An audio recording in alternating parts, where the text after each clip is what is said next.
1920 1920 के ब्रिटिश भारत में अर्जुन सिंह राठौड़ एक प्रसिद्ध वास्तुकार है जो अपने अमीर हिंदू परिवार की इच्छा के विरुद्ध जाकर एक ब्रिटिश भारतीय लड़की लिसा से शादी करता है। उसका परिवार बॉम्बे जाते समय उसकी कार पर घात लगाता है, उसे बुरी तरह से मारता है और लिसा को मारने की कोशिश में कार में आग लगा देता है।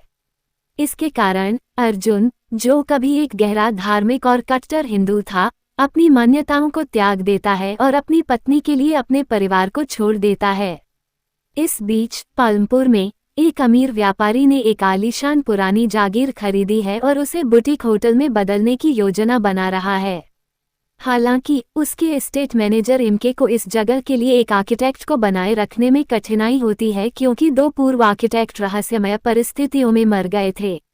अर्जुन अनुबंध जीतता है, इसलिए वो और लिसा जागीर में चले जाते हैं और संपत्ति का सर्वेक्षण शुरू करते हैं। लिसा को अजीबोगरीब आवाजें सुनाई देने लगती हैं और वह डर जाती है।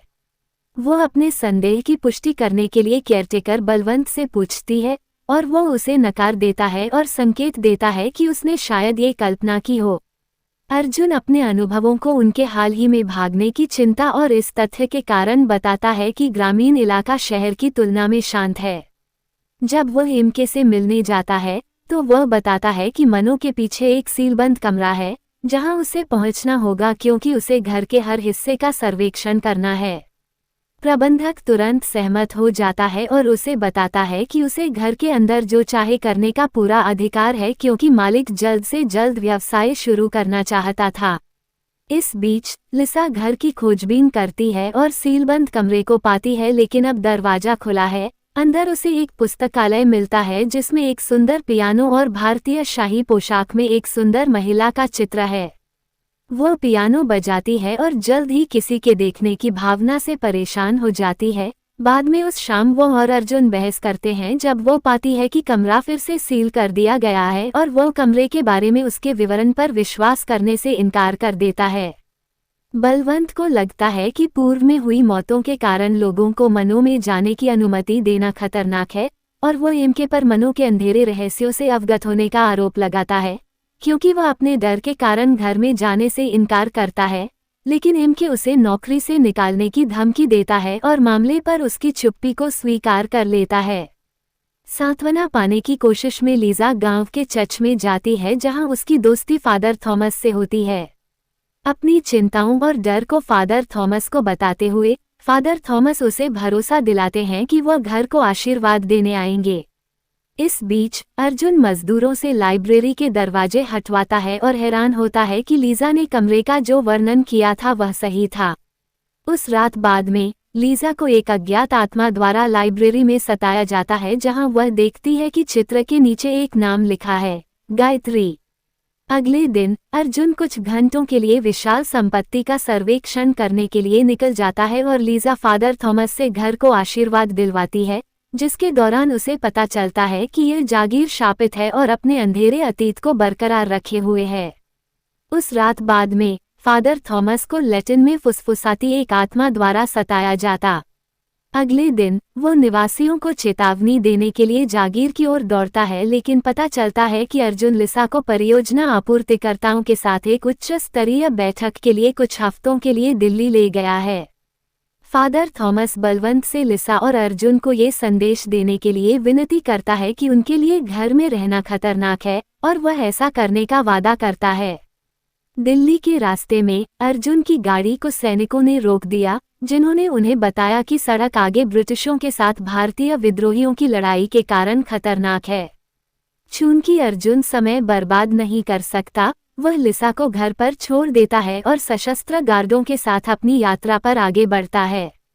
जब लिसा घर आती है तो बलवंत फादर थॉमस का संदेश नहीं देता है और वह आतंक की एक रात के बाद बुरी तरह बीमार पड़ जाती है। जब अर्जुन अपनी गंभीर रूप से बीमार पत्नी के पास घर आता है तो वह एक डॉक्टर की मदद लेता है जो उसे अस्पताल में भर्ती कराने का आग्रह करता है।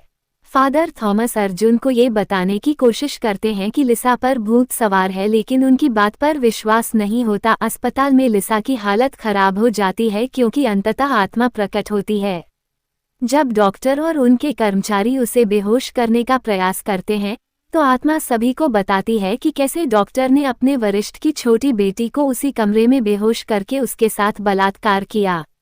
अपना रहस्य उजागर होने से हिले हुए डॉक्टर अर्जुन को लिसा को बचाने के लिए धार्मिक तरीके आजमाने देने के लिए सहमत हो जाते हैं। अर्जुन एमके से मिलता है और उसे सच बताने के लिए मजबूर करता है, लेकिन चूंकि मालिक ने 2 साल पहले ही संपत्ति खरीदी थी, एमके केवल पूर्व देखभाल करने वाले का नाम बता। अर्जुन लीजा को चर्च के सदस्यों की देखभाल में छोड़ देता है और नया नगर जाता है जहां वह राधा को खोजता है, जो अब एक बूढ़ी औरत है। राधा बताती है कि यह घर कभी शाही वंश के एक धनी भारतीय राय बहादुर का था। 1857 के विद्रोह में जब राधा एक बच्ची थी, वह अंग्रेजों से लड़ने के लिए दूर गया था।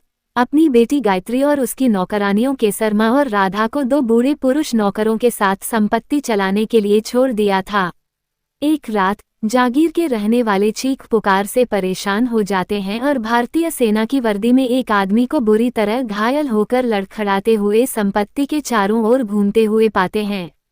वह कहता है कि उसका नाम मोहनकांत है और वह अपनी इकाई के वध से बमुश्किल बच पाया। गायत्री के पिता जिस समूह का नेतृत्व कर रहे थे, उसके 90 से अधिक लोग अंग्रेजों के हाथों मारे गए। कुछ दिनों बाद केसरमा उसे रात के समय एक ब्रिटिश सैनिक के साथ गुप्त रूप से बातचीत करते हुए पकड़ लेती है और उससे भिड़ जाती है। वो उसे मार देता है और उसकी लाश को कुएं में फेंक देता है और गायत्री से झूठ बोलता है कि वह अपने गांव चली गई है जहां उसका एक रिश्तेदार बुरी तरह बीमार है। गायत्री को शक होता है, लेकिन राधा की भयभीत अवस्था उसे रोक देती है। कुएं तक उसका पीछा करते हुए वे केसरमा की लाश पाते हैं।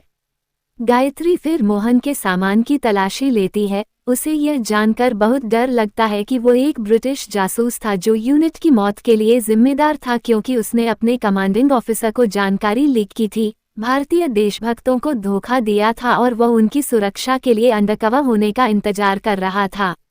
गायत्री मदद पाने के लिए राधा को संदेश के साथ अपने पिता की चौकी पर भेजती है और मोहन को बहकाने के लिए उसके जाने में देरी करने के लिए पीछे रहने का फैसला करती है।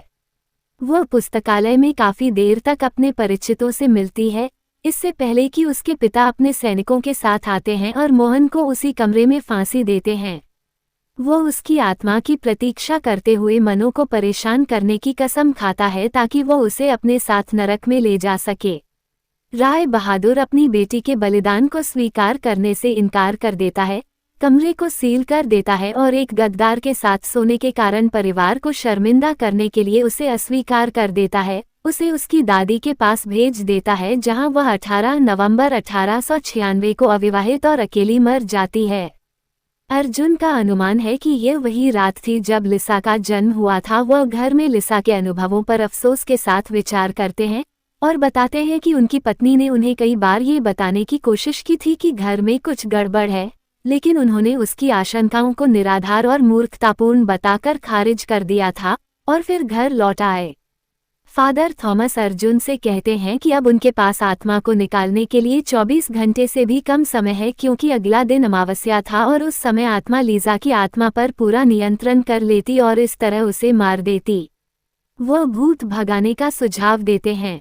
चर्च बिशप की अनुमति के बिना प्रक्रिया को अधिकृत करने से इनकार कर देता है, लेकिन इसमें 2 सप्ताह से अधिक समय नहीं लगेगा, तब तक बहुत देर हो चुकी होगी। फादर थॉमस अपने वरिष्ठ के आदेशों की अवहेलना करते हैं और अनुष्ठान के साथ आगे बढ़ते हैं। भूत भगाने के दौरान आत्मा की ताकत के कारण बलवंत और फादर थॉमस मर जाते हैं। अर्जुन प्रक्रिया को अपनाता है, लेकिन अपने विश्वास को त्यागने के नास्तिक रुख का पुनर्मूल्यांकन करने के लिए मजबूर होता है। अंततः वो हनुमान चालीसा का उपयोग करके सफल होता है। इसके बाद अर्जुन परियोजना पूरी कर लेता है और वो अपनी आस्था को स्वीकार करते हुए कहता है कि गायत्री की आत्मा ने उस प्रेम की तलाश में पुनर्जन्म लिया है जिसे उसे अस्वीकार कर दिया गया था, और अब वो और जागीर शांति में है।